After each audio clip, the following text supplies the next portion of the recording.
दूसरी तरफ वो दोनों चुड़ैलें उन दोनों राजकुमार से विवाह करने के लिए हवन कुंड के पास खड़ी थीं।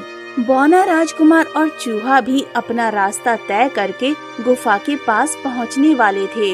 मित्र, गुरुदेव ने हमें जो पता कहा था वो यही कहीं होनी चाहिए। तुम ठीक कह रहे हो मित्र, परंतु हमें यहाँ कुछ दिखाई नहीं दे रहा है। मित्र, हमें थोड़ी और आगे चलकर देखना चाहिए।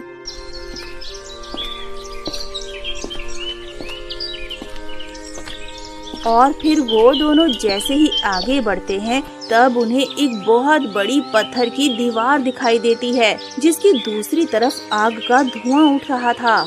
मित्र, इस दीवार के उस पार से धुआं क्यों उठ रहा है? पता नहीं मित्र, चलो चलकर देखते हैं। और फिर बोने राजकुमार ने जैसे ही उस दीवार को हाथ लगाया वैसे ही उस पत्थर की दीवार से आग निकलना शुरू हो जाती है। मित्र, इस दीवार से तो आग निकलना शुरू हो गई।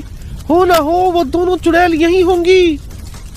हाँ मित्र, हो ना हो इस दीवार से पीछे वो दोनों चुड़ैल दोनों भैयाओं को बंदी बनाया होगा। पर अब इस दीवार की आग कैसे बुझाएं? तुम चिंता क्यों करते हो, जब हमारे पास गुरुदेव की दी हुई बांसुरी मौजूद है। ए जादुई बांसुरी, इस दीवार की जलती हुई आग को बुझा दे। और फिर बोना राजकुमार अपने मन में ये सोचकर जैसे ही उस बांसुरी को बजाता है, बांसुरी बजाते ही वहाँ की आग बुझ जाती है। मित्र, हमारे पास इस बांसुरी को बजाने के दो मौके थे। एक तुमने इस्तेमाल कर लिया, दूसरे मौके को संभाल कर रखना। हाँ मित्र, तुम ठीक कह रहे हो, लेकिन अब हमें इस पत्थर की दीवार को तोड़ना होगा।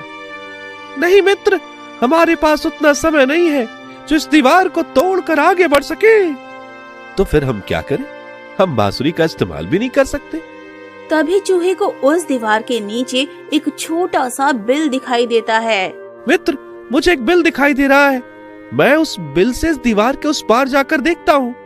ठीक है मित्र, तुम जाकर देख आओ, मगर ध्यान रहे तुम्हें कुछ ना हो।